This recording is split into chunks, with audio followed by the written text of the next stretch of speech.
Kamahalan,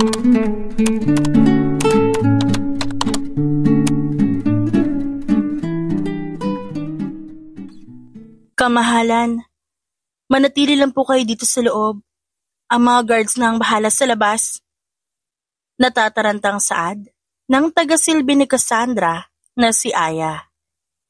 Kahit mababakas na sa mukha nito ang pagkakataranta at takot, pilit niyang pinanatili na maging kalmado ang kanyang itsura dahil hindi yun magiging maganda kapag hindi niya naprotektahan ang prinsesa ng maayos. Bakit? Ano nangyari? Isang pagtatangka na naman ba ito? Kunot noong tanong ni Cassandra, isang prinsesa at tagapagmana ng trono ng kaharian ng Pilipinas. Sinubukan niyang buksan ang bintana ng sasakyan, pero pinipigilan siya ni Aya na gawin yun. Gabi na. Papauwi na sila sa palasyo galing sa isang pagbisita ni Cassandra sa isang kaibigan. Nakahinto sila sa gitna ng daan na napapalibutan ng matataas na puno. Wala ring ibang sasakyang dumaraan sa rutang yun, kaya wala na silang mahihingan pa ng dagdag na tulong. Hindi naman niya inaasahan na magiging malas ulit ang araw na ito para sa kanya. Gusto niya lamang ng payapang buhay, pero hindi yun mabibigay sa kanya, lalo pat siya ang susunod na uupo sa trono ng kanyang inang reyna. Alam niya naman na hindi ito ordinaryong pag-atake. Marami ang may ayaw sa kanya na ang magiging sunod na tagapagmana ng trono dahil si Cassandra, isa lamang daw babae. Ayaw na ng iba niyang nasasakupan na magkaroon ulit ng babaeng lider ang bansa dahil hindi naging maganda ang pamumuno ng kanyang ina sa maraming paraan. Kanilang inaasahan na magiging ganoon din ang paraan ng pamumuno ni Cassandra. Ngunit pinangako niya na maayos niyang pamumunuan ng kaharian. Kanyang patutunayan na kaya ng isang babaeng mamuno sa kanyang nasasakupan. Gusto niyang isampal sa mga taong maraming sinasabing negatibo sa kanya na hindi porket isa siyang babae hindi niya nakaya. Mukhang isang ambush na naman po ito ulit. Nangangambang saad ni Aya. Cassandra tightened her grip on her lap. Ano? Konti lang yung dala nating guards ngayon. What should we do? Tumawag ka na ba ng backup? Kahit kinakabahan, pilit kinakalma ni Cassandra ang sarili. Kung pangungunahan siya ng takot, hindi siya makakapag-isip ng maayos. Marami ba ang kalaban? Tumawag na po si Roddy ng backup. Pagtukoy ni Aya sa kanilang driver na kasalukuyang nakatayo sa labas. Binabantayan ang sasakyan. Malayo ang palasyo sa hinintuan natin. Baka matatagalan pa ang mga yun na makapunta dito. Pagkatapos malakas na bumuntong hininga si Aya. Just then, isang malakas na pagputok ng baril ang narinig nila. Mabilis na kinuha ni Aya ang isang dagger. Mula sa bulsa ng coat niya, nanginginig ang kanyang kamay na binigayon kay Cassandra. Stay down, Your Highness. Bulong nito. Humigpit ang pagkakahawak ni Cassandra sa patalim. Isang panangga niya kung sakaling lalala ang sitwasyon. Napatingin siya sa labas ng bintana. Hindi siya nagkakamali na may anino siyang mabilis na nakitang dumaan sa mga puno. Papalapit ito at sa tingin niya, napakadelikado. Bumulagta ang katawan ni Roddy sa gilid ng sasakyan dahil hindi nito nakayanan ang pakikipaglaban sa kalaban. Sugat, napasinghap si Cassandra at protective naman siyang hinawakan sa kamay ng nakamaskarang lalaki na dahan-dahang lumapit sa pintuan ng sasakyan. Kahit hindi makita ni Cassandra ang mukha nito, alam niyang nakangisi ang lalaki. Handang-handa na itong kitilin ang buhay niya. Akmang hahawakan ng lalaki ang handle ng pintuan, agad niyang nabitawan yon nang may bumaril sa kanyang kamay. Tumalsik ang preskong dugo sa bintana ng sasakyan, dahilan para mapasinghap si Cassandra. Tama na yan. Isang pamilyar na boses ang kanyang narinig. Malalim, mariin, puno ng otoridad. Kamahalan! Sigaw ni Aya nang walang alinlangan na lumabas si Cassandra mula sa loob ng sasakyan. Hindi man sigurado si Cassandra kung sino ang nagsalita. Tila may humatak sa kanya palabas. Para bang kilala ng katawan niya ang boses na yon kahit hindi ng kanyang isip. Humugot siya ng lakas ng loob at hindi niya alam na meron pa siya nun. Sinubukan niyang hanapin ang may-ari ng tinig sa dilim. Sa pagitan ng makakapal na puno at malamig na simoy ng hangin, unti-unting lumitaw ang isang matangkad na lalaki. Hindi siya mukhang ordinaryo. Suot niya ang itim na balabal na may bahagyang humahapay sa kanyang balikat habang siya'y naglalakad. Sa ilalim ng hood, isang mistisong muka. Matangos ang ilong, matalim ang mga mata. Mapupula ang labi na parang hindi sanay ngumiti. Makinis ang balat nito, maayos ang pagkakatabas ng kanyang buhok. Sa dibdib, kumikislap ang isang maliit na pin na hugis diamante. Simple, pero kapansin-pansin. At agad na nakuha ang pansin ni Cassandra. Royal pin? Usal nito sa loob ng kanyang isipan. Habang pinagmamasdan, ang lalaki. Doon niya napagtanto kung sino ang nasa kanyang harapan. Isa sa mga prinsipe ng kabilang kaharian. Ang kahariang dati ng may hindi pagkakaunawaan sa kanilang trono. Ngunit kanyang masasabi na hindi naman ito humantong sa isang sitwasyon na kinasuklaman nila ang isa't isa. Ligtas na kayo, kamahalan. Wika ng lalaki. At doon niya unang narinig ang tinig dito sa malapit. Malamig pero mahinahon. May taglay na galang, pero halatang hindi sanay makapag-usap sa babae sa ganitong paraan. Salamat. Mahina. Ngunit malinaw ang tinig ni Cassandra habang hindi maalis ang tingin sa lalaki. Pero sino ka ba talaga? Dagdag niya. Ngumiti ito pero saglit lang. Hindi na mahalaga ang pangalan ko sa ngayon. Ang mahalaga ligtas ka. Isang beses pa na lumingon ng lalaki sa paligid. Tila tinitiyak kung may banta pa. Maya-maya lumapit ito kay Cassandra. Hindi ito ang huling beses na susubukan ka nilang saktan. Inaasahan ko sa susunod magiging maingat ka na at hindi na magiging tanga. Bahagyang kumunot ang mukha ni Cassandra sa sinabi ng lalaki. Hindi niya gusto ang salitang ginamit nito. Iwasan mo ang paglabas sa gabi. Pakakaabala ka pa na ibang tao na protektahan ka. Matabang na dugtong nito at tinignan ng gwardya ni Cassandra na sugatan. Akmang sasagot na siya upang kontrahin ang sinabi ng lalaki. Tumalikod ito sa kanya at mabilis na naglaho sa dilim. Hindi man lang ito nag-abala na pakinggan ang kanyang sagot. Okay ka lang po ba, prinsesa? Nag-aalalang lumapit si Aya sa kanya. Pinaikot siya nito upang tignan ang kanyang kalagayan. Okay lang ako. Sabi niya kay Aya. At muling tinignan ang direksyon kung saan naglaho ang lalaking tumulong sa kanila. Hindi ko lang inaasahan na tutulong sa atin ang tagapagmana ng kaharian ng Sartori. Ano? Gulantang na sigaw ni Aya sa narinig. Hindi niya masisisi ang babae dahil ang lalaking yun napakadelikado. Yun ang sinasabi ng lahat. Ba't niya naman ginawa yun? May pinaplano kaya siya laban sa iyo, kamahalan? Sunod-sunod na tanong ni Aya sa kanya. Hindi ko rin alam. Kahit si Cassandra hindi mabasa ang iniisip ng lalaking yon. Hindi na siya magugulat na darating ang araw na babalikan siya nito para manghingi ng kapalit sa ginawa nitong pagtulong sa kanya. Nang makarating sa palasyo, ang patungkol sa nangyari, agad namang dumating ang mga backup. Agad na pinatawag si Cassandra ng kanyang ina sa opisina nito upang kausapin.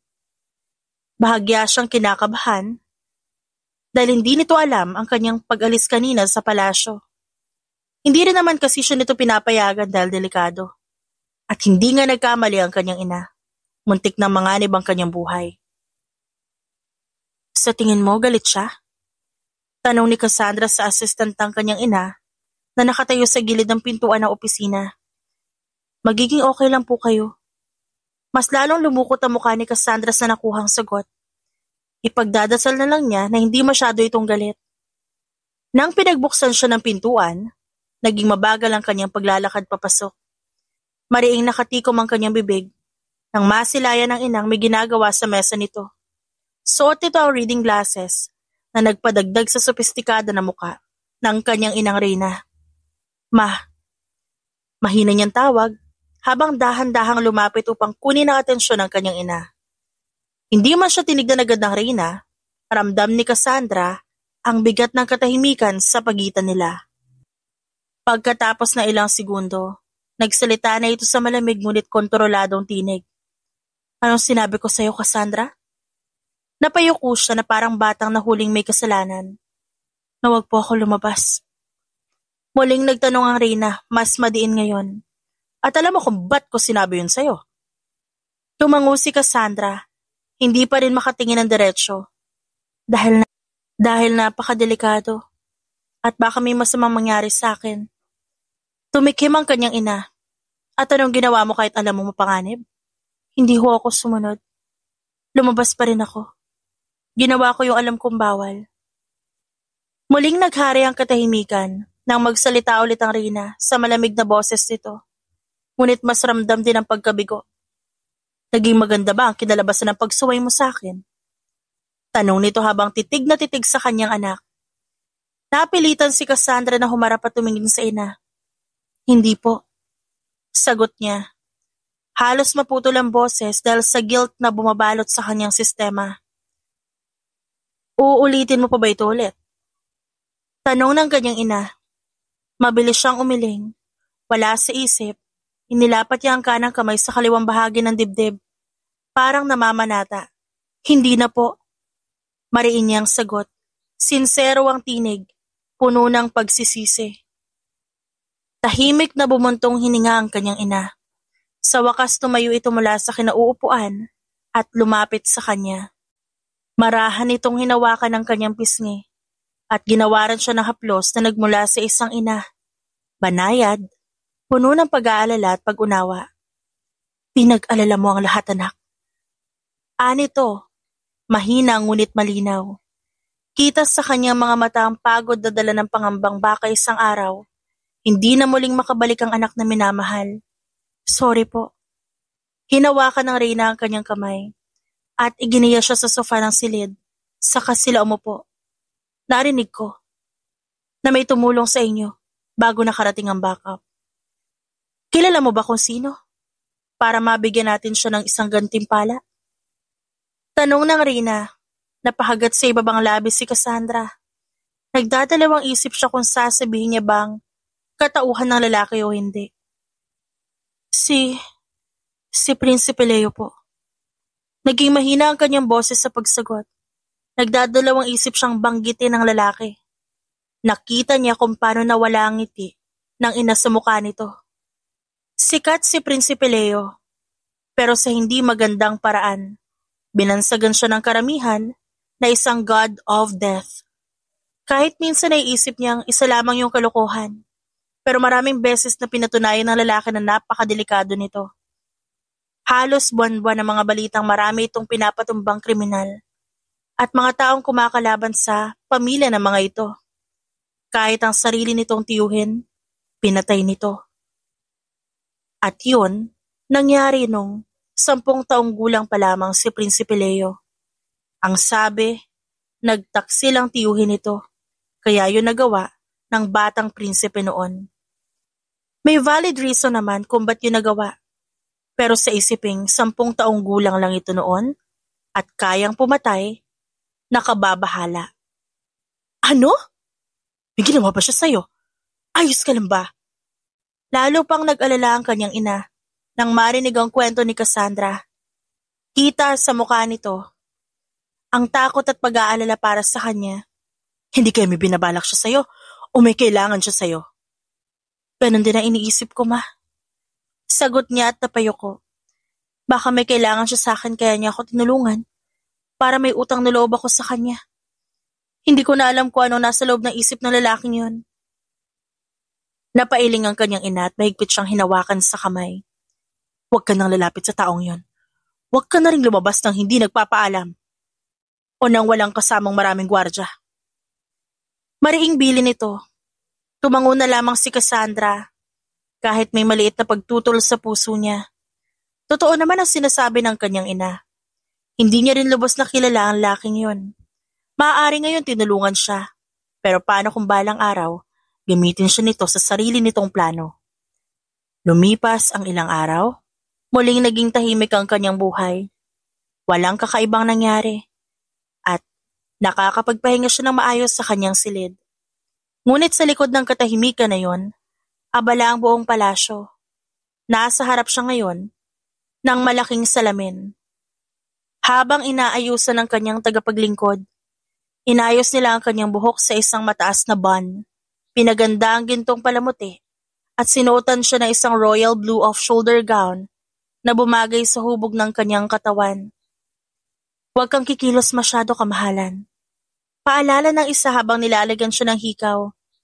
Sunod naman ay, sa tingin mo pa lang, isang mamahaling kwintas. Napabuntong hininga si Cassandra. Hindi kasi makakadalo ang kanyang ina sa piging na yon, kaya siya ang kailangang pumalit dito. At sa hindi inaasahan, nang mabasa niya ang imbitasyon, muntik pa niyang mabitawan ito sa gulat. Sa kaharian pala, ni Prinsipe Leo gaganapin ang piging. Magdiriwang ang kanilang kaharian para sa birthday ng bunsong prinsesa. Muling bumalik sa isip niya ang nangyari. Bumalik din sa isip niya ang itsura ng lalaking yon. Ang prinsipe na una niyang nakilala sa gitna ng daan. Nung muntik na siyang mapatay. Ang lalaking may malamig na mga mata, ngunit may misteryoso ring halina. Huminga siya ng malalim at tumayo ng diretsyo. Kailangan niyang ipakita na karapat-dapat siya sa titulong tagapagmana. Kahit pa kumakabog ang puso niya sa kaba, sa isipin na tatapak siya sa teritoryo ng lalaking yon. Pagdating niya sa malaking bulwagan ng palasyo ng kaharian ng Sertori, agad siyang sinalubong ng mga utusan at inihatid sa loob.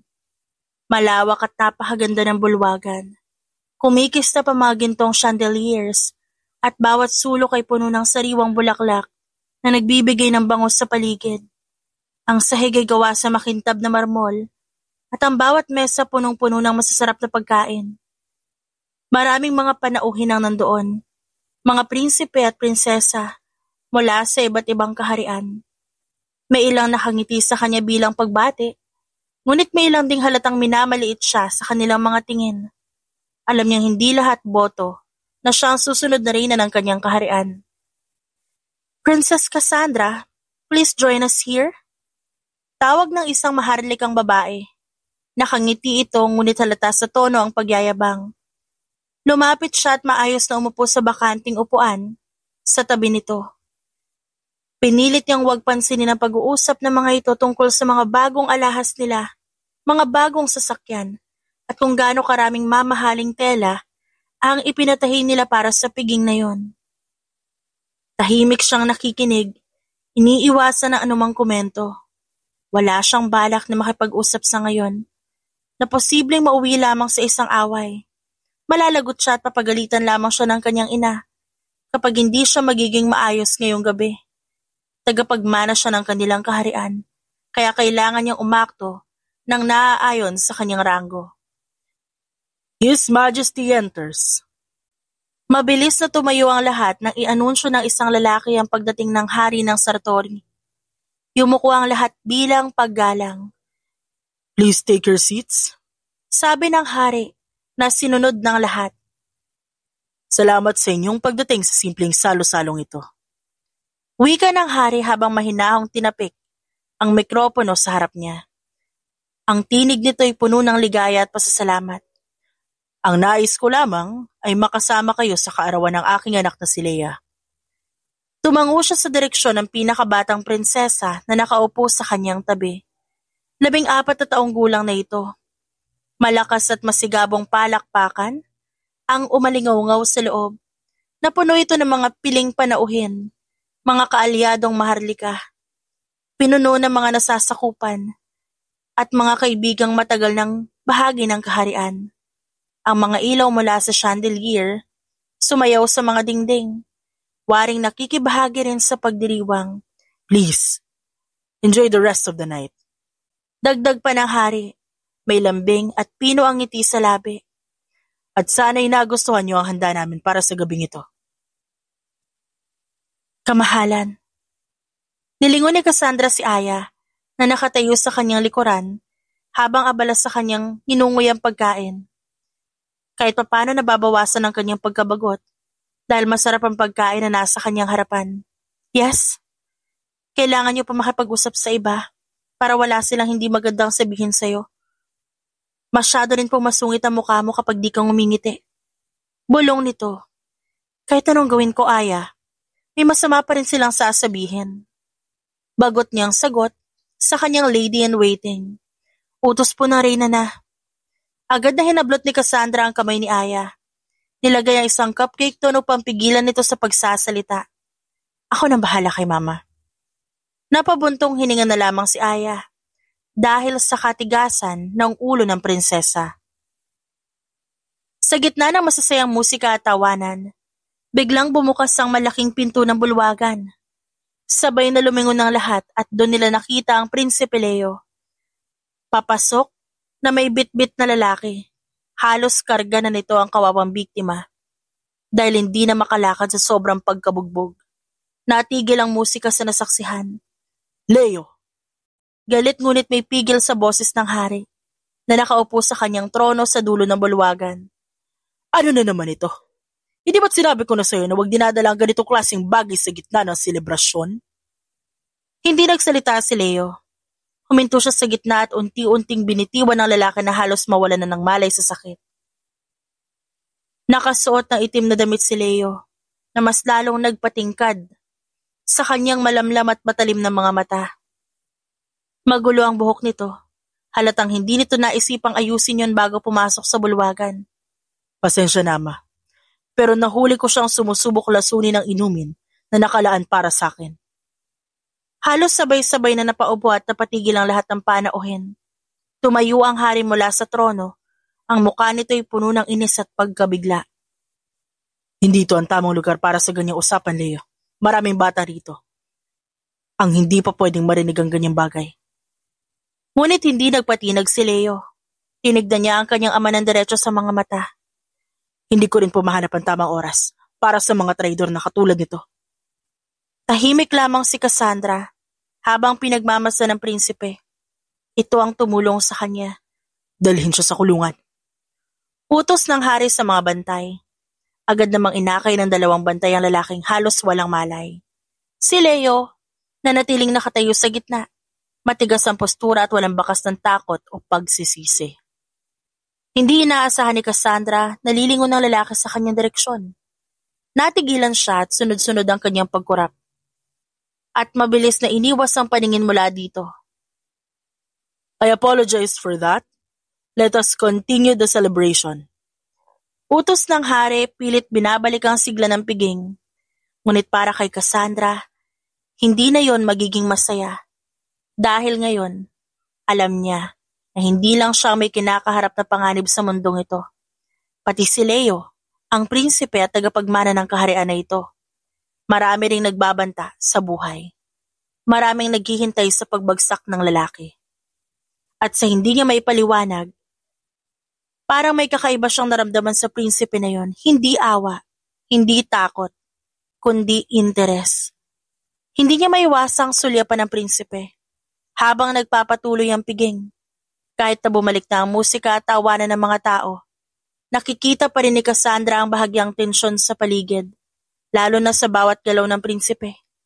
Nakaupo si Leo sa dulong mesa, malapit sa hari. Tahimik lang ito habang umiinom ng alak, pero kitang-kita sa mukha nito na hindi ito interesado sa paligid. Para bang kahit naroon siya, wala naman talaga doon ang kanyang pag-iisip. Nagulat si Cassandra nang magtama ang kanilang mga mata. Mabilis siyang umiwas. Tinitigan ang sariling baso na alak. Napatanong siya sa sarili kung bakit siya kinakabahan. Pero naramdaman niyang unti-unting lumapit ang prinsipe sa kanya. Isang segundo lang, may nakatayo na sa harap niya at dahan-dahan siyang nag-angat ng tingin. Si Leo. Princess Cassandra, tama. Malamig nitong tanong. Malalim ang boses nito at halos umalingaw-ngaw yon sa tenga niya kahit mahina lang. Tumikim siya bago tumango. Yes, Your Highness. Hindi na nag-abalang tumayo si Cassandra para formal na batiin ng lalaki. Hindi rin naman ngumiti si Leo sa kanya. Hindi rin to nag-abala na bigyan siya ng upuan. Sa halip nakatayo lang si Leo sa harapan niya, nakatitig sa kanya na para bang may binabasa sa kanyang muka. I've heard about you. Sa wakas nagsalita ito. Kumunot ang noon ni Cassandra sa sinabi ng lalaki. And what exactly ang narinig mo tungkol sa akin? Leo tilted his head. Ang babaeng tinulungan ko pala ang susunod na magiging reyna pero isa ka lamang daw mahina at walang alam na babae. Nabitawan ni Cassandra ang hawak niyang kutsara at tinidor. Nagkatinginan ng ilang kasama nila sa mesa sa paligid pero hindi yon pinansin ng dalaga. Excuse me? That's what I heard. Huwag mong dibdibin, mahal na prinsesa. Madali lang para sa'yo na sabihin yan. Balik ni Cassandra. Tumayo siya sa kinauupuan upang magpantay ang kanilang tinginan. You just humiliated a man in front of everyone earlier. At ngayon ako naman ang isusunod mo? Napangisi si Leo sa kanyang sinabi. Kung iniisip mo na pinapahiya kita sa lagay na to, hindi mo pa nakikita kung paano talaga ako totoong mamahiya. Napakuyom ang kamao ni Cassandra sa sinabi ng lalaki. Mukhang tama nga ang sinabi ng lahat na masama ang ugali nito. Bagay na bagay sa katauhan nito, sa pangalan na God of Death. Alam mo, tumikim si Cassandra pilit pinipigilan ng boses na manginig sa inis. Kung sa tingin mo hindi na kita papatulan, dahil sa pinakita mo kanina at matakot, nagkakamali ka. Hindi inaasahan ni Cassandra ang biglaang paglapit na mukha ni Leo sa kanya. Kahit ang amoy ng hininga nito, na nahahaluan ng alak, pumapasok sa kanyang ilong. Hindi kita tinatakot, prinsesa. I'm warning you. Warning me? Bakit? Dahil ang lugar na ito, hindi na babagay sa isang babasaging katulad mo. At bago pa man makasagot si Cassandra, lumayo ang lalaki sa kanya at naglakad pabalik sa dating pwesto na para bang walang nangyari. Anong trip na lalaking yun? Inis na tanong ni Cassandra sa loob ng kanyang isip. Ngunit kahit ayaw niya, hindi naman niya maitanggi ang tumibok na puso, nang mas mabilis pa nang maalala niya kung paano ito tumingin sa kanya. Tila ba nababasa nito ang kalaliman ng kanyang pagkatao? 2 beses na kami nagtagpo, pero bakit ganito epekto niya sa akin? Naisipan ni Cassandra na lumabas muna ng palasyo upang makahinga ng maayos. Matapos ang nangyari, pakiramdam niya masyadong mabigat ang nangyari. Hindi niya maiwasan na mapamura sa tuwing pumapasok sa kanyang isipan ng tagpo kanina. Tahimik sa labas, ang tanging ilaw ay galing lamang sa lampara sa bawat poste ng palasyo. Hindi nagtagal, may narinig siyang isang kaluskos mula sa kanyang likuran. Prinsesa. Nagulat siya na may humawak sa kanyang balikat. Mabilis siyang napaatras sa gulat. Prinsipe Agosto. Sambit ni Cassandra nang makilala ang lasing na lalaki. Lumapit ang prinsipe sa kanya. Sinubukan siyang muling hawakan. Ganda mo pala sa malapitan. Bakit di mo ako pinapansin kanina sa loob? Lalong lumapit ang lalaki sa kanya at mas humigpit ang hawak nito sa kanyang braso. Dahilan para mapaatras siya sa sobrang kaba. Kaya niyang hawiin o itulak ang lalaki paalis. Pero naaalala niya ang sinabi ng ina na huwag siyang gagawa ng kahit anong gulo ngayong gabi. Baka nadala lang ng kalasingan nitong prinsipeng kaharap niya at dapat niya itong intindihin. Bitiwan mo ko. Sabi ni Cassandra, pilit na kumakawala pero masyado nang mahigpit ang pagkakahawak nito. Amoy alak pa ito kaya nandidiri siya. Ang amoy nito hindi kasing bango ng kay Leo kanina. Wala sa sariling napasinghap si Cassandra dahil sumagi ulit sa isipan niya ang lalaking yun. Ba't pa iniisip ko yun sa ganitong sitwasyon? Aniya sa sarili. Sabi ko bitiwan mo ako eh. Ang arte mo naman, saglit lang to. Pagpupumilit ng lalaki. Bitiwan mo ako sabi. Sigaw niya. Nanginginig na ang kanyang kamay sa takot at galit. Bigla na lang may humablot sa prinsipe at tinulak ito palayo sa kanya. Napaatras si Cassandra at hindi makapaniwalang si Leo ang nasa harapan niya ngayon. Nakatayo, nakakunot ang noo at puno ng galit ang mga mata habang nakatitig sa lalaking bumagsak sa lupa. What the hell do you think you're doing? Malamig na tanong ni Leo sa prinsipe. Kalmado pero galit na galit ang kanyang boses. Muling hinawakan ni Leo ang kwelyo ng lalaki at itinayo. Pero nang sinubukan pa rin siyang saktan, agad nito yung sinuntok sa sikmura. Napaupo itong muli sa sahig, umuungol na sa sakit. Napamura si Leo bago lumingon kay Cassandra. Are you okay?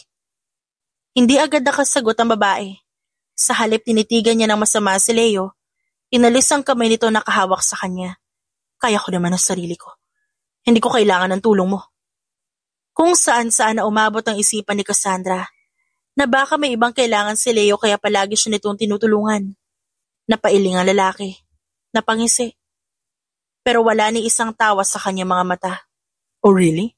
Mukha ka nang iiyak na. Mabilis na napaismid si Cassandra sa nakuhang sagot. Shut up! Humakbang siya pabalik sa bulwagan. Pero naramdaman niyang sinundan siya ni Leo. Huminto siya at nilingon ito. What now? Lumapit ito at yumuko sa kanya upang magpantay ang kanilang mga mata. You should be careful. Fragile, princess. Di lahat ng tao rito mabait. Next time, I might not be there to save you. Hindi ko naman hinihiling na iligtas mo ko. Mariin niyang sagot. Naglakad dito palayo bago tuluyang umalis. Pero bago yon, tumingon ito ulit sa kanya. Hindi rin naman kita gustong iligtas. Pero nakakaumay makita ang kahinaan mo. Huling sabi ni Leo bago siya nito tuluyang iniwan. Napanganga si Cassandra sa narinig mula sa bibig ng lalaki. Minamaliit talaga siya nito. Ganun ba talaga siya kahina? Kinabukasan, tinawag si Cassandra ng kanyang ina sa throne room. Nanatili siyang nakayuko habang nagsasalita ang reyna sa kanyang harapan. Kita sa mukha ng kanyang ina ang pag-aalala at galit, habang hawak nito ang isang papel na hindi niya alam kung ano. Bakit hindi mo agad sinabi sa akin ang nangyari kagabi, Cassandra? Nabalitaan ko ang ginawa ng prinsipe ng Norhaven sa iyo kagabi. Hindi ito dapat palampasin. Napakunot ang noo ni Cassandra. Paano? Paano nangyaring nalaman ng kanyang ina? Wala pong dapat ipag-alala. Hindi naman ho ako nasaktan. Hindi yun ang punto. Sigaw ng reyna. Napatigil si Cassandra at napayuko lalo. Kahit isang pagdampi ng kamay niya sa iyo, hindi ko matatanggap. Alam mo bang nasiraan na ng pangalan ng prinsipe dahil sa ginawa niya sa iyo kagabi? At hindi ako makakapayag na hanggang doon lang yon. Hindi ako titigil hanggat hindi nabibigyan ng sapat na parusa ang prinsipeng yon. Nanlaki ang mga mata ni Cassandra. Ano? Pero ma, paano po nila nalaman? Ako lang at si Leo ang nakakaalam na nangyari. Prinsipe Leo? Siya ba tumulong sa iyo kagabi? Tumango si Cassandra habang bumibilis ang tibok ng puso niya. Siya? Siya ang nagpakalat na nangyari? Hindi niya alam kung ano mararamdaman. Galit, inis o pagpapasalamat. Nagpaalam siya sa ina na lumabas muna kahit sandali upang pag-isipan ng mabuti ang nangyayari sa kanila lately. Kung saan-saan na napupunta ang kanyang isipan sa kung ano man na naging rason ni Prinsipe Leo sa pagtulong sa kanya. She was doubting him na baka may masama itong binabalak pero may parte sa kanya na naniniwalang genuine ang pagtulong ng prinsipe sa kanya.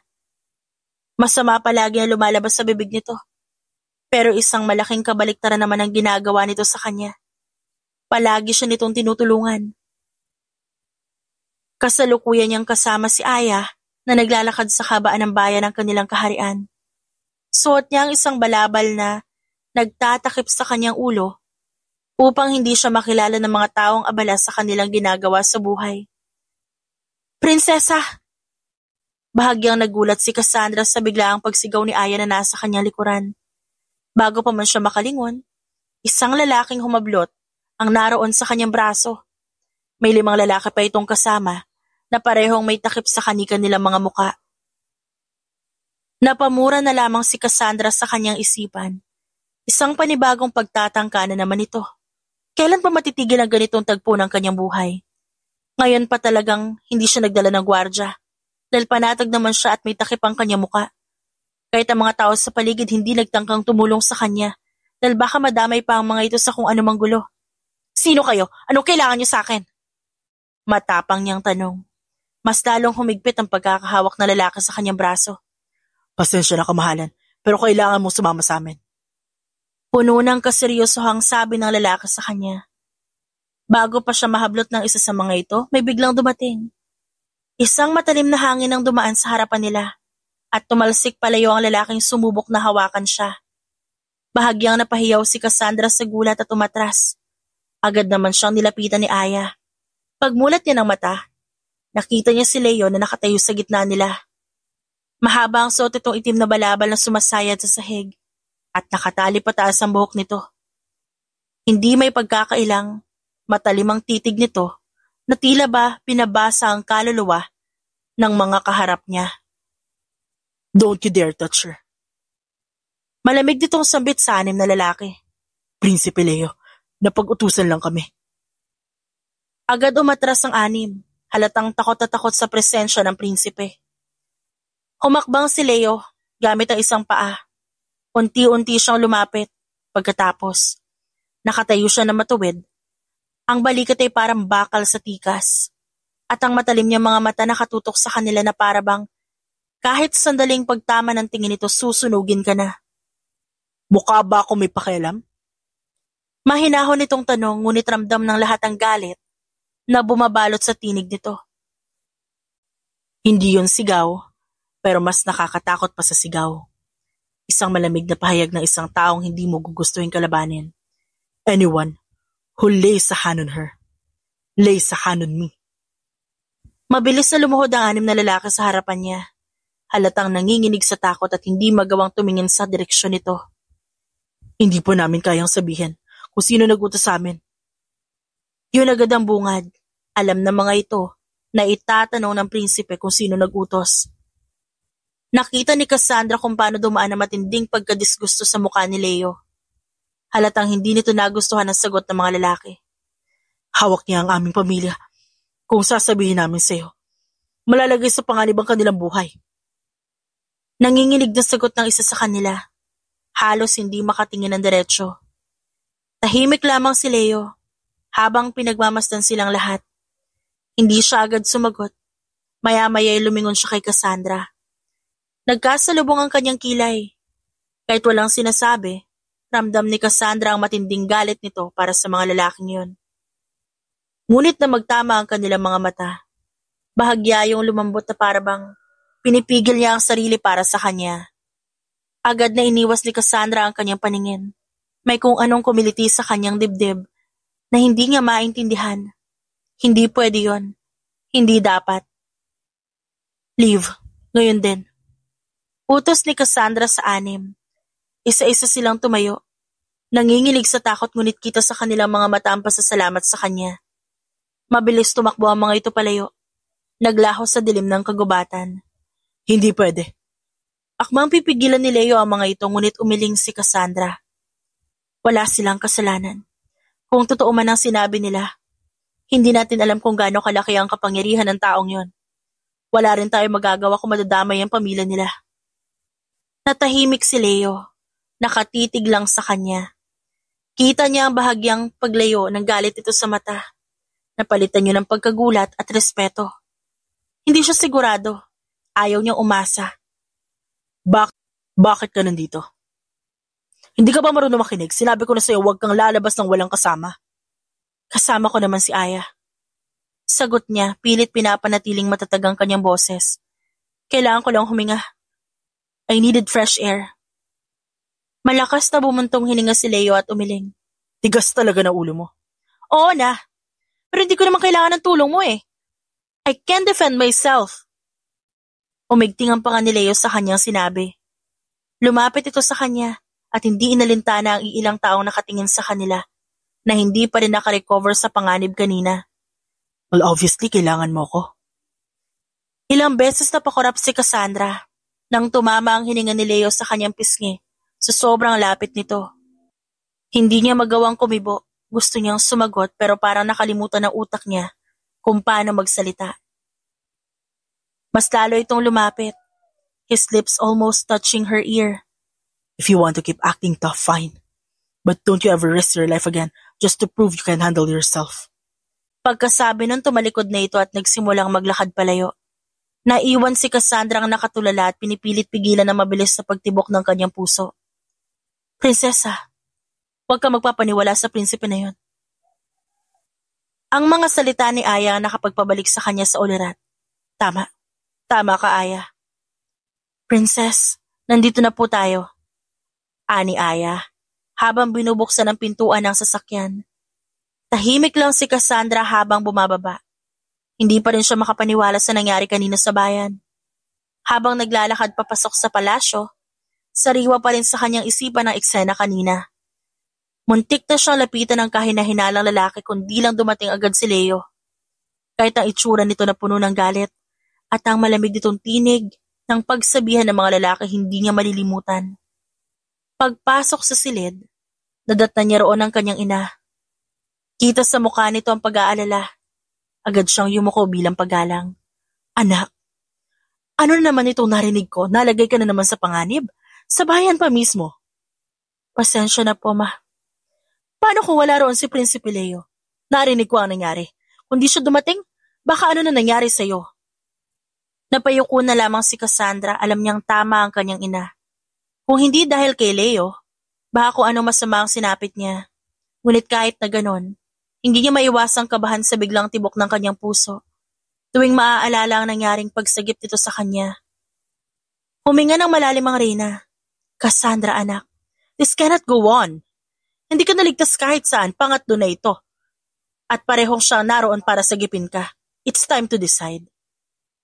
We will push through with your engagement to Prince Leo.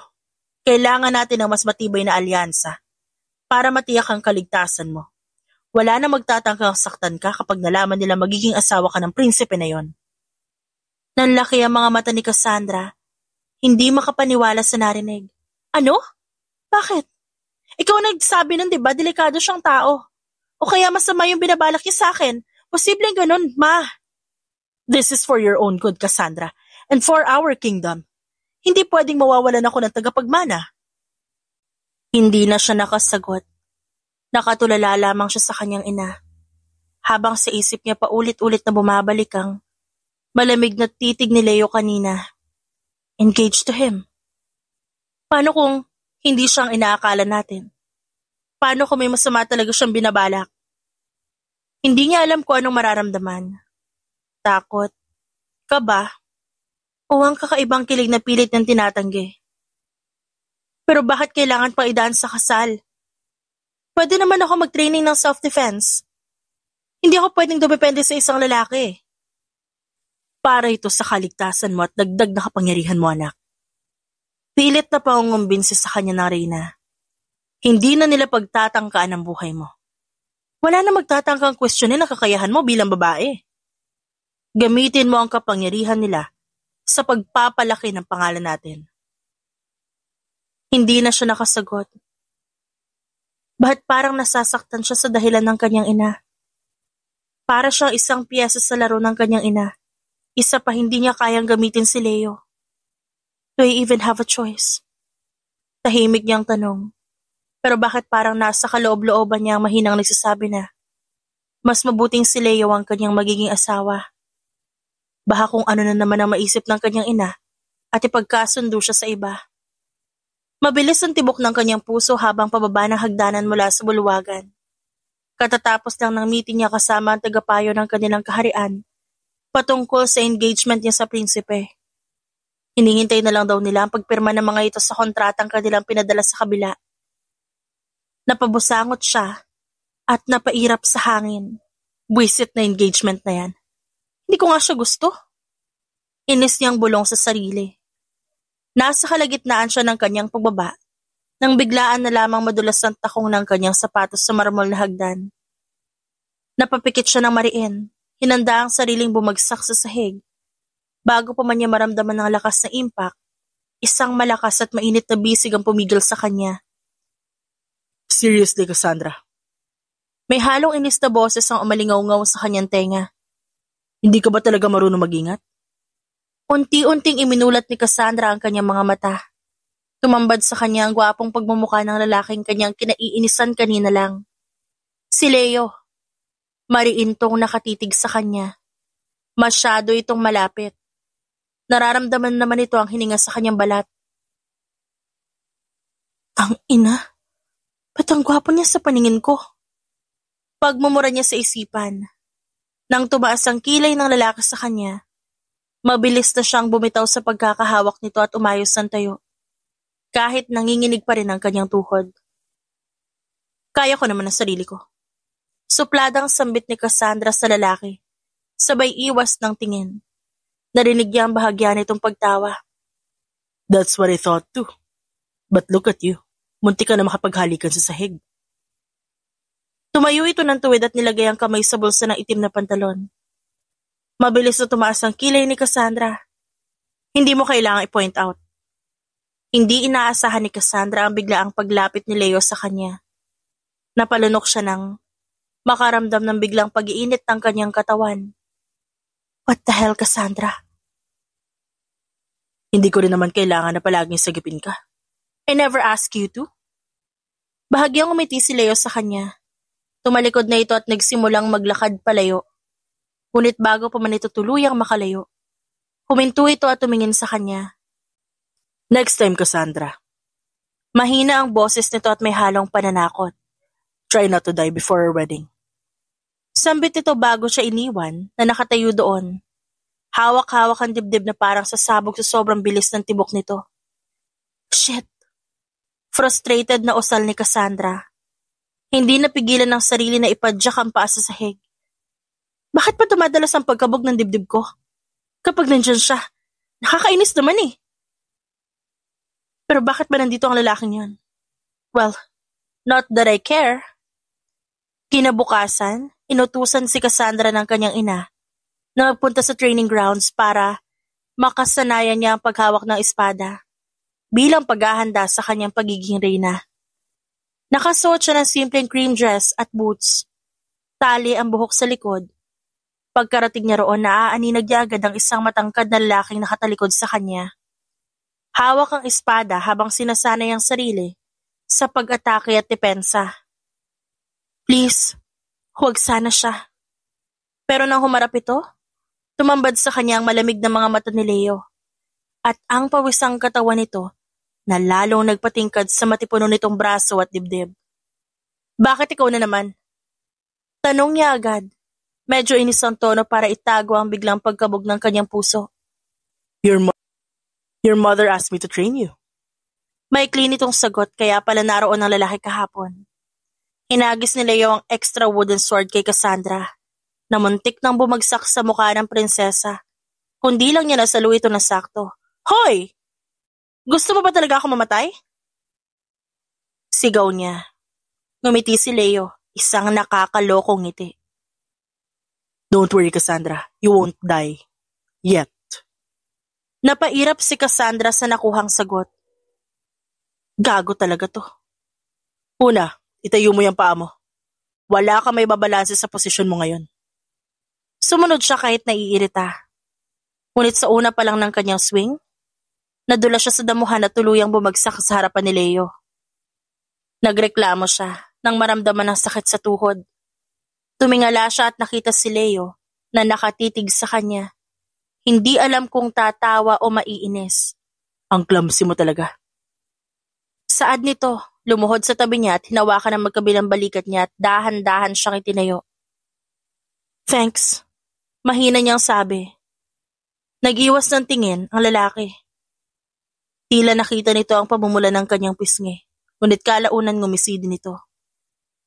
Hindi ka makakapagpasalamat kapag naputol na ang ulo mo sa totoong laban. Try again. Huminga siya ng malalim. Calm down, Cassandra. It's just training with the hot prince who annoys the hell out of you. Muli siya umatake gamit ang espada. Ngunit sa ikalawang beses nadapa ulit siya, and this time, diretso sa dibdib ni Leo. Nakayakap siya dito ng mahigpit at pareho silang natigilan. Ramdam niya ang init ng katawan nito at ang malakas na tibok ng puso. Mabango ang pawis nito. Amoy lalaking lalaki na parang pinaghalo ng sandalwood at fresh mint. Get off me. Mahina ang sabi ni Leo, ngunit hindi niya magawang kumilos. Pinikit niya ang mga mata at tumango. Ngunit sa pagpihit niya palayo, nadulas siya. Dahilan para dalawa silang bumagsak sa damuhan. Nakahiga siya sa ibabaw niya ngayon. Magkalapat ang kanilang mga katawan at magkalapit ang kanilang muka. Pareho silang hindi gumagalaw at naglock na halos ang tingin nila sa isa't isa. You okay? Tanong niya kahit siya dapat ang tanongin nun. Do I look okay? Malamig na sagot nito, pero ramdam niya ang mainit na hininga nito sa labi niya. Napalunok siya. Ano bang nangyayari sa kanya? Get off. Pero sa halip na bumangon, lalo pa siyang napalapit sa lalaki. Napakapit siya sa kwelyo ng damit nito para bumangon. Ngunit sa kilos na yon, nagdikit ang kanilang ilong at bahagyang sumayad ang labi niya sa labi ni Leo. Pareho silang natigilan. Nanginginig ang kamay niya nang mabilis siyang bumangon at tumatras ng konti. Hawak-hawak pa rin ang wooden sword. I'm sorry! Sigaw niya dahil sa takot at pagkapahiya.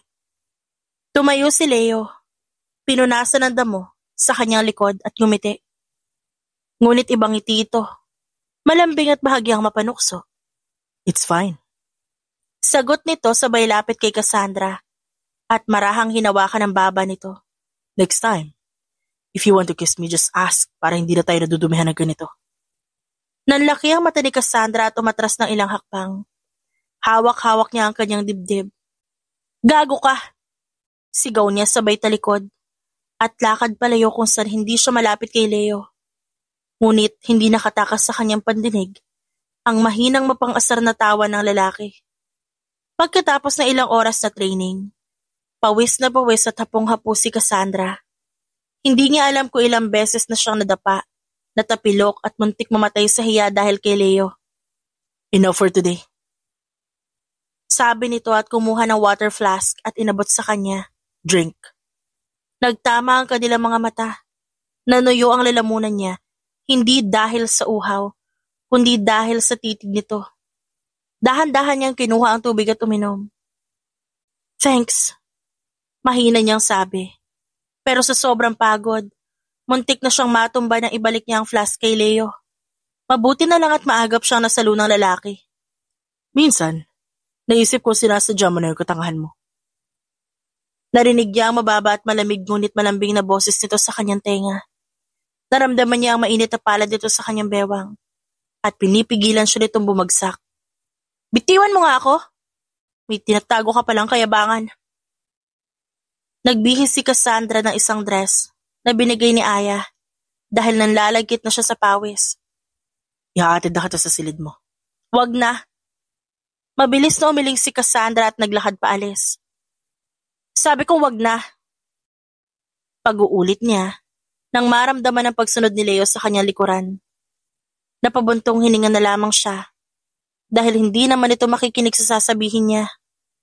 Tahimik lang silang naglalakad sa sementadong daan sa loob ng palasyo. Sa ilalim ng kumikislap na lantern na nagbibigay ng liwanag sa paligid. Napasinghap si Cassandra nang matapakan niya ang laylayan ng dress. Pero bago siya tuluyang bumagsak sa sahig, sinalo siya ni Leo. Again? Hindi ako palaging ganito. Mariing sagot ni Cassandra. Masyado na siyang nahihiya para sa sarili. Totoo naman, hindi naman siya ganito katanga dati. Napapansin niya na simula nung makilala niya si Leo na babalutan na ang utak niya ng katangahan at kabobohan. But I think it's cute. Saad nito habang nakatingin sa kanya. Inangat pa nito ang kanyang baba. Mabilis na milog ang mga mata ni Cassandra. Anong cute? You're cute. Hindi niya alam ang isasagot. Nakatulala lamang siya rito hanggang sa bumaba ang titig ni Leo sa kanyang labi. Sandali itong tumigil doon. Bago bumalik muli sa kanyang mga mata. Next time, kapag nadapa ka ulit, huwag ka nang babangon mag-isa. Let me catch you. Hindi niya maiwasang mapapikit sa narinig. Nang dumilat siya nakalayo na si Leo, naglalakad na ito paakyat sa hagdan ng palasyo. Napahawak siya sa kanyang dibdib. Pilit pinapakalma ang mabilis sa tibok nito. Ano ba itong nararamdaman ko? Normal pa ba ako? Cassandra, binubola ka lang ng lalaking yon. Tandaan mo, huwag kang magpapalin lang. Ani niya sa sarili. Prinsesa, sabihin mo lang kung ayaw mo sa kasal niyo. Handa akong ibuwis ang buhay ko para pigilan ang kasal na yan. Napatawa si Cassandra sa sinabi ni Aya, habang abala ito sa pag-aayos ng kanyang buhok. Hawak nito ang suklay na tila bahanda ng gawing sandata kapag sinabi niyang umatras siya sa kasal. Grabe ka naman, Aya. Ba't mo naman iisipin yan? Kasi prinsesa, kung akong tatanungin parang delikado talaga ang Prinsipe Leo na yun. Ang sungit, ang tapang tapos ang lalim pa ng boses. Pero hindi ko may tatangging gwapo siya, ha? Exactly. Delikado pero gwapo. Huminto sa pagsuklay si Aya at ngumiti ng matamis sa refleksyon ni Cassandra sa salamin. Kaya mo yan, prinsesa. Kapag di ka pa rin sigurado, sabihin mo lang, ha? Kasi ngayong araw, ilalantad na sa buong kaharian ang tungkol sa kasal nyo. Wala nang atrasan to. Napabuntong hininga si Cassandra. Napatingin siya sa sarili sa salamin. Sa suot niya eleganting damit na makintab na korona na ilalagay sa ulo niya maya-maya lang. Sa kabila ng takot at kakaibang sigla, magkahalo ang kanyang nararamdaman. Hindi niya maipaliwanag. Hindi ko alam kung anong mararamdaman ko ngayon, Aya. Halo-halo na pero may pagka-excite pa rin.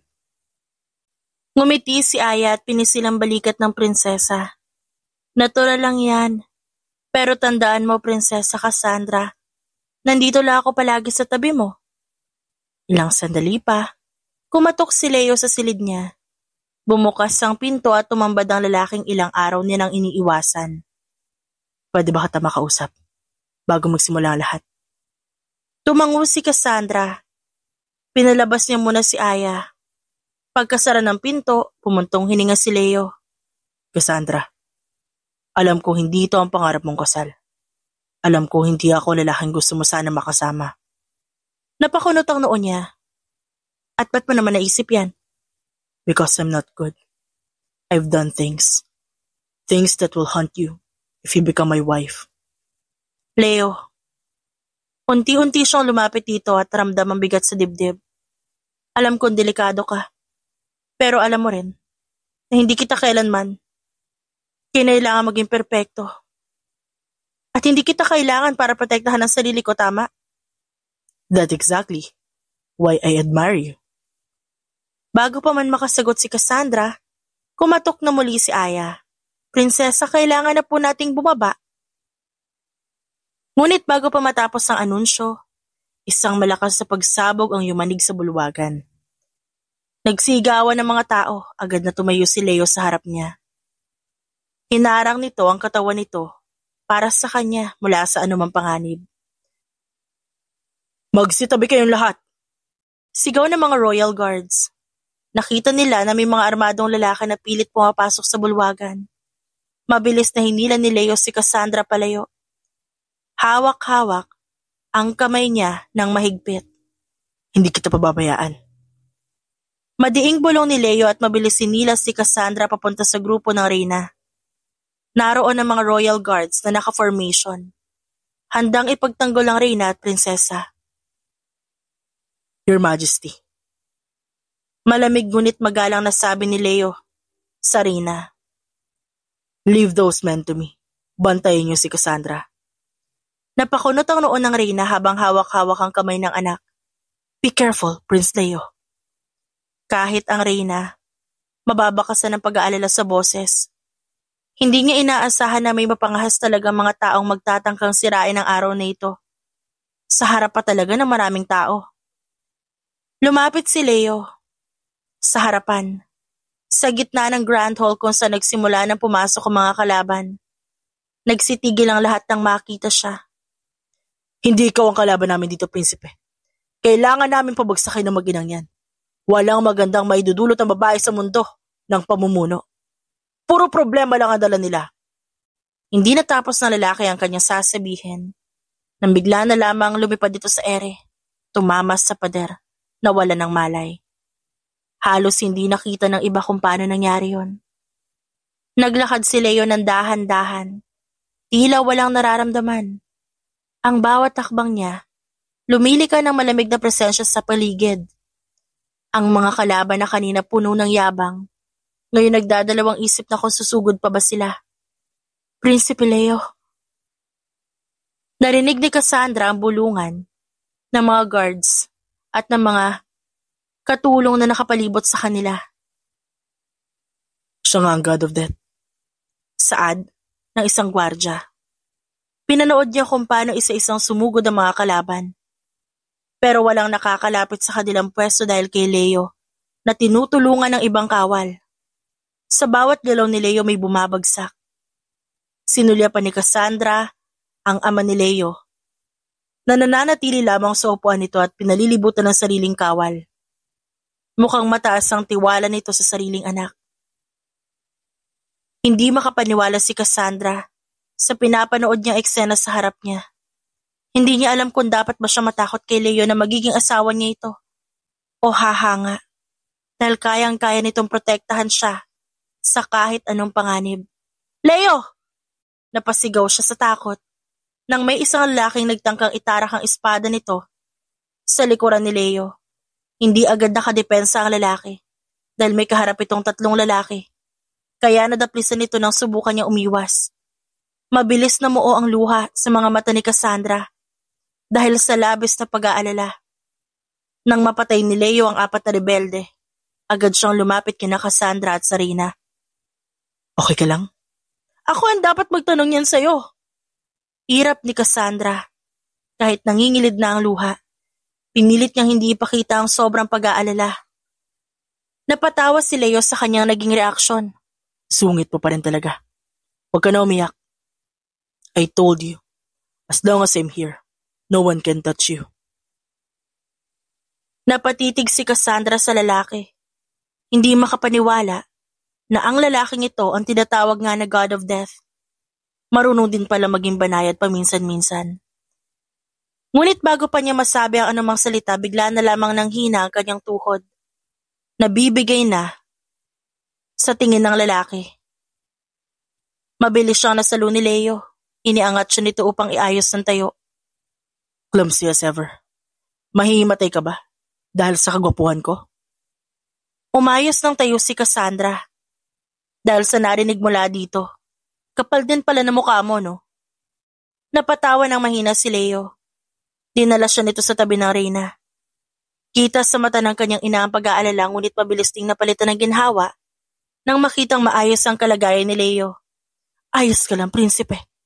I'm fine, Your Highness. Bago niya may pagpatuloy ang sasabihin, nagbukas ang malaking pintuan ng bulwagan. Doon pumasok ang armadong grupo ng mga heneral ng palasyo.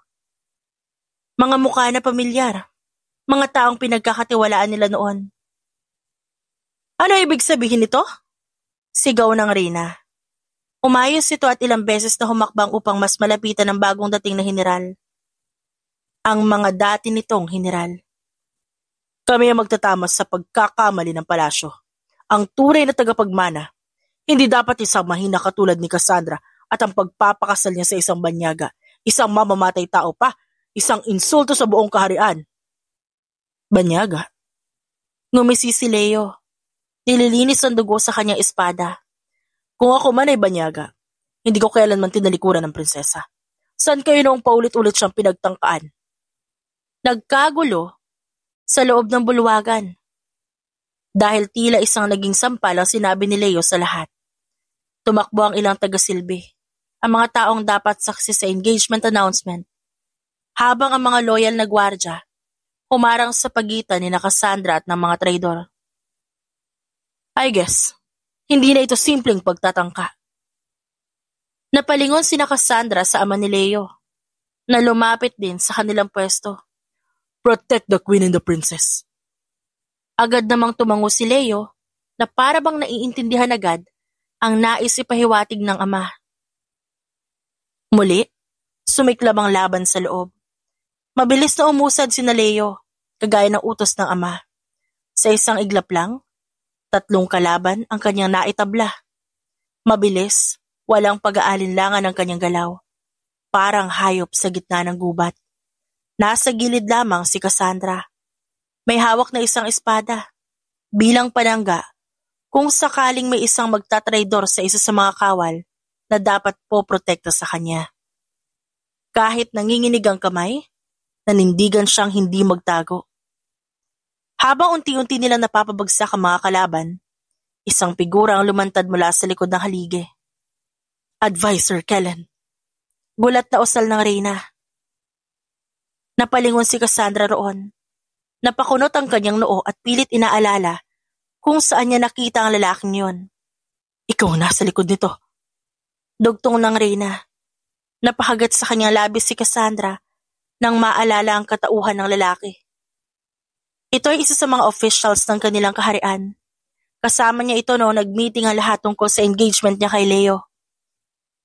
Matagal na ako napapagod sa sistemang ito. Ani Kellen, mahigpit ang hawak sa kanyang baril. At oras na para ang tunay na karapat-dapat ang umupo sa trono. Gusto mong magtatag ng bagong kaayusan? Sa pamamagitan ng dugo? Tanong ni Cassandra, galit ang titig. Ilang beses ka nang dapat namatay, Cassandra. Ngunit ang sumpang mamamatay tao na yan ang laging humaharang. Mabilis na napatingin ang lahat kay Leo. Tahimik na lamang na pinagdadasal ng iba na si Advisor Kellen ay hindi brutal na mamatay sa kamay ni Leo. Kung ako man ang tinutukoy mong sumpa, mas pipiliin ko maging ganon kaysa maging traidor sa bansang pinagkakautangan ko ng buhay. Tugon ni Leo, hindi mo ako kayang talunin, Kellen. Alam mong hindi mo ako kayang sabayan. Kaya nagtago ka sa likod ng mga lihim, ng karahasan at ng takot. Nag-igting ang panga ni Kellen. Pwes, subukan mo kong pigilan. Itinaas ni Advisor Kellen ang kanyang hawak na baril at tinutok kay Cassandra. Bago pa man siya tuluyang makapaputok, kumilos na si Leo. Pumutok ang unang bala ng baril, pero tumama lang ito sa haligi sa kanan. Sa ikalawang putok na tamaan si Leo sa braso kaya bumagsak ang baril. Tumigil ka na, Kellen! Sigaw ng Reyna sa dating tagapayo. Ang dami mo ng kasalanan. Walang saysay ang trono kung sa kamay ng mahina ito. Sigaw ni Kellen habang pilit pa ring dinudukot ang patalim sa kanyang likuran. Ngunit nang dumating ang gwardyang loyal sa Reyna, pinagtulungan nila lapitan at disarmahan si Kellen habang si Leo patuloy na nakabantay. Nang tuluyan ang mapatumba si Kellen at nadala palayo. Huminga ng malalim si Cassandra. Natahimik ang bulwagan. Tila lahat ay ngayon lang muling nakahinga ng maluwag. Lumapit si Leo sa kanya. Tapos na. Tapos na nga ba? Tanong ni Cassandra. Bakas ang pagod sa kanyang tinig. Hinawakan ni Leo sa balikat ang prinsesa. Bahagya niyang isinandalang noo sa noo nito. Tapos na ang laban. Pero ngayon pa lang nagsisimula ang paghilom. At nandito ako. Hindi ka aalis. Hindi. Sabi ko naman sa'yo, di ba? No one can touch you as long as I'm here. Hindi na napigilan ni Cassandra ang mapangiti habang tumutulo ang kanyang luha.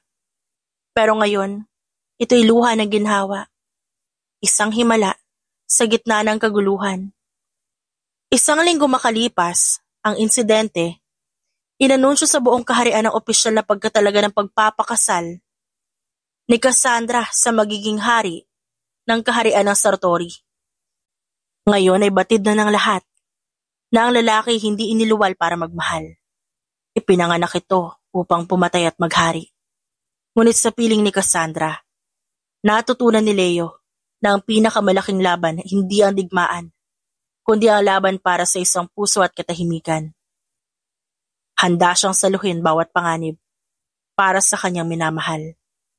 Sa pribadong hardin sa palasyo, sa ilalim ng mga bituin nakaupo si Cassandra sa tabi ni Leo.